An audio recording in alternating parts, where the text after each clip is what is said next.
Hey guys, number one Marmaduke fan here. It's been a while since I read a Legend of Zelda manga, and I accidentally skipped ahead and read Four Swords, which is the last one in the Legendary Collection before Akira Himekawa started Twilight Princess, which is still ongoing. So Vati shows up in this, and I know that like Vati is introduced in the Minish Cap, but these are such good standalone stories. Like I still like picked it right up and didn't forget anything. And I read it years ago too. So there's a lot of interesting little things in this manga, and there's a great interview at the end. Some of the creator interviews have a lot of great Zelda nerdy facts for you guys to check out, including not just like the manga creators, but like the like Aonama, like who's kind of like the lead producer for Zelda. Let me get the Japanese names so I don't mix everybody up here. All right. So they interviewed Nakano-san, the Legend of Zelda designer, so kind of like guy who gives it like a visual direction.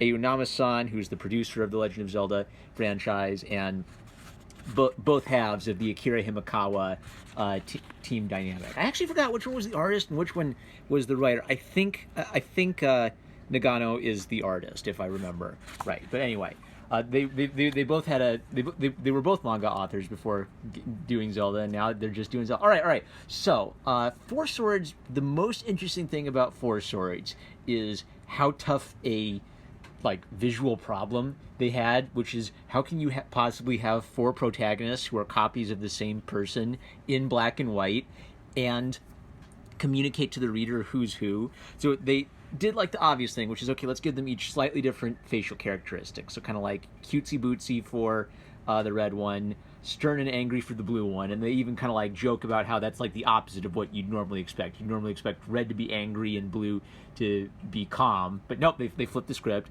And then cool and intelligent for purple, and they kind of give them like more arched eyebrows, and the normal style for the green link. And also, color theory note, red is the opposite of green on the color wheel, and blue and purple are adjacent to red. Ergo, these three are a color harmony in contrast to green, which gives green the most prominence in this color harmony. That's just some great color theory. Jumping into it, what's this one? Okay. They all. One of the things I love about this team is how they're always looking to the games for inspiration, and I think that there was like GBA games about Four Swords and the GameCube game about Four Swords. And I never owned the GameCube game because I didn't own four Game Boy Advance. Who played Four Swords on the GameCube? Like who had a whole bunch of Game Boy Advances just lying around? I even had like a bunch of siblings, and we didn't have that many Game Boy Advances. But they took design inspiration from both the Wind Waker and the Oracle of Ages, which is nice because then it kind of gives it relates visually to the games, but it's not, it gives each volume or each game franchise its own unique visual flavor, which is useful because that helps you kind of mentally distinguish the Link. So sometimes they have Link be very pure-hearted and simple. In Twilight Princess, it's obviously much more of a coming-of-age story with a hesitant hero who doesn't want to be the hero.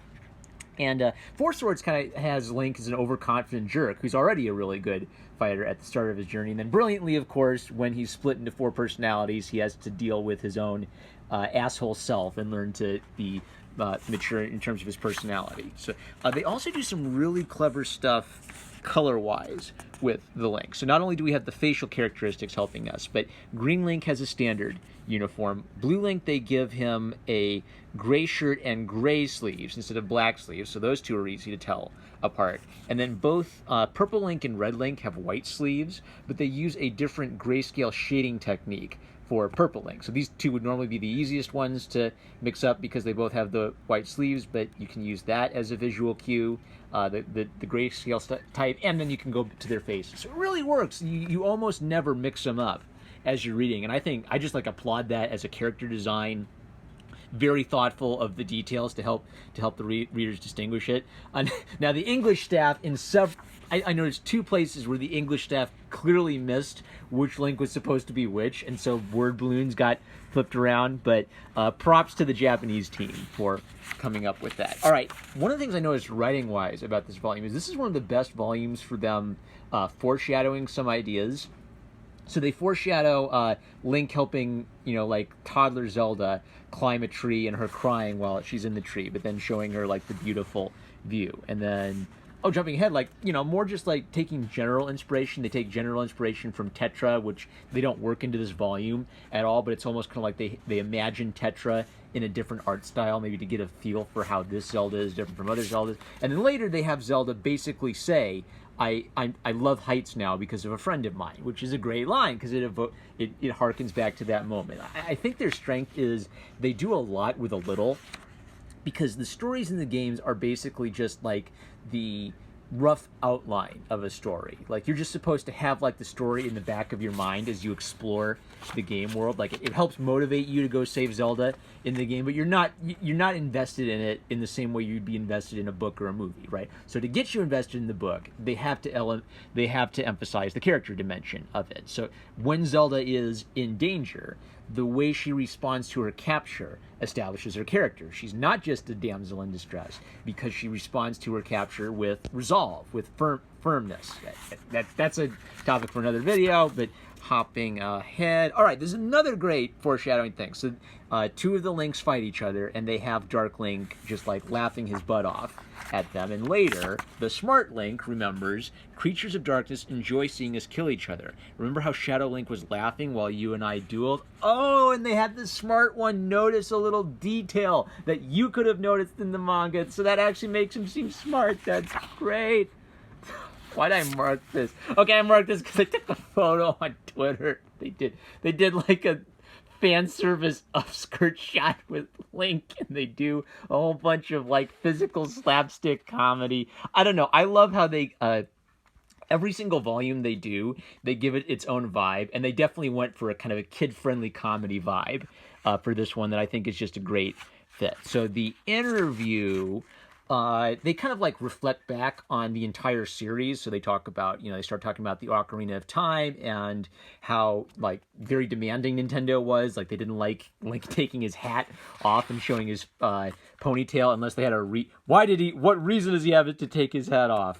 He hurt his head. Okay. And so after they finished Ocarina of Time, it's kind of like they earned their spurs. Is that the figure of speech? And then they got a lot more creative freedom in later volumes. And I didn't know this. Sometimes they couldn't even play the game because they had to release it as the game was coming out. So all they would have is a couple cutscenes, and basically they just have to guess what the story is going to be. So one of the really most interesting things in the entire series is the origin story they just came up with for Majora's Mask. And what I liked about this interview is they mention a kind of like source of inspiration. So I'm just going to like read this because it's like a cool lead, and I want to find out more.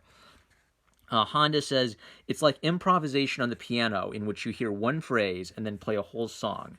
I love Bali, where there is the Ketchak dance and the Barong dance, which portrays the fight between the holy beast Barong and the witch Rangda. I thought such a thrilling folk style matched The Legend of Zelda Majora's Mask. That side story sprang from the realization that we could create The Legend of Zelda Majora's Mask as a union of such Asiatic elements and the mystery and darkness of what we heard about the plot. So they literally just like thought of a folk tale that's very evocative. They got the feel that Majora's Mask would be a darker and scarier game, and so they mashed these two things up. Like, okay, I want to go find that folk tale now. But and then Aonuma talks about how this visual really stuck in his head. So there's this lovely back and forth between Nintendo and this manga team, where by adding their creativity to Nintendo's franchise, they're really inspiring the entire video game team. And you can definitely see, like, throughout the whole interview, they're just like they're very complimentary of each other. They're very complimentary of Nakano's like hyper detailed illustration style for Zelda, and you can tell there's a lot of back and forth between them. And I'm kind of glad that they earned the right to have a little bit more creative freedom with the character, depart from the games a little bit more. They talk a little bit about there's a bonus manga in the Hyrule Historia, and it's okay. It kind of has absolutely nothing to do with the game, and I found out the reason it has absolutely nothing to do with the game is, once again, they just had to guess what the game was about before it came out.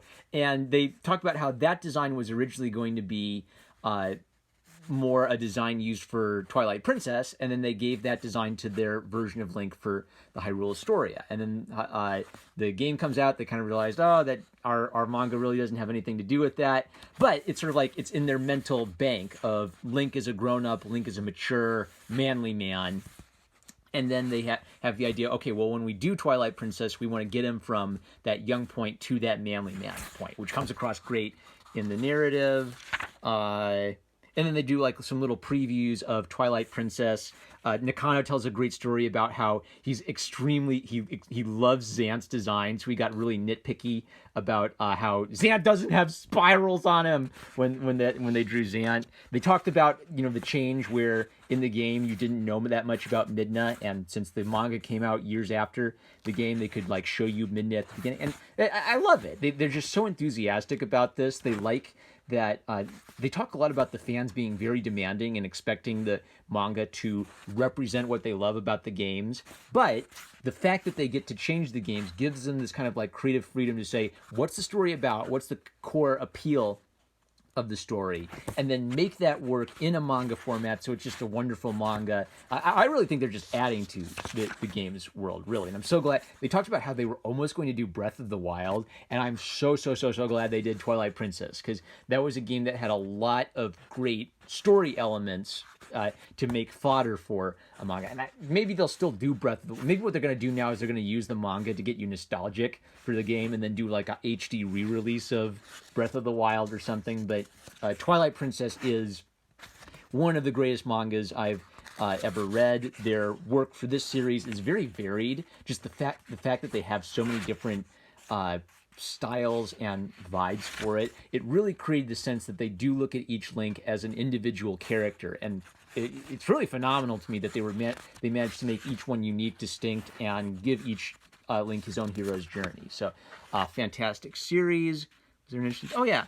Okay, spoilers for this volume, by the way. We wanted something that felt much more like a typical manga, so we aimed to show teamwork with readers liking all 4 Links plus Shadow Link. There was an especially strong fan response in Japan and overseas to the friendship between Purple Link and Shadow Link, which I'm sure, because that's one of the most interesting creative elements they added wholesale from the game. As manga authors, we feel blessed that the characters' feelings come across so clearly. Enjoy the banter between the 5. So, traditional fantasy vibe for all the other ones, comedy personality vibe for this one. Fantastic series, all ages appropriate, really intelligent adaptation, right? So I think one of the problems with the new Star Wars movies is people feel like it doesn't adapt the spirit of what made Star Wars work for a new generation. Akira Himakawa care a lot about the games, and sometimes they don't even know what the game is going to be about. They just have a general idea, and from that they make something which at the same time fits with the pathos of the source material while crafting a new narrative that works within the new medium of manga, which isn't just like lockstep every detail from the game repeated, which would be terrible. It'd be horrible to try to read a book like that. So fantastic series, fantastic team. When I was like poking around for Zelda manga, I found so many unreleased Zelda manga. So once I finish this series, I'm probably going to do some like dope, obscure Zelda manga videos that I can't wait. So one of my favorite series, both the video game franchise and the manga franchise, a 100% highest recommendation for young readers. It's one of the only manga you can really give to kids and not worry about. Hey, why is the lady in her underwear, mommy? Oh no! Right. Like all ages appropriate. A couple little like sneaky like for adult gags, but it's subtle. Like it'll fly right over a kid's head. That's it. I'm no more Marmaduke fan. Love you guys. I'm getting to work. Catch you later.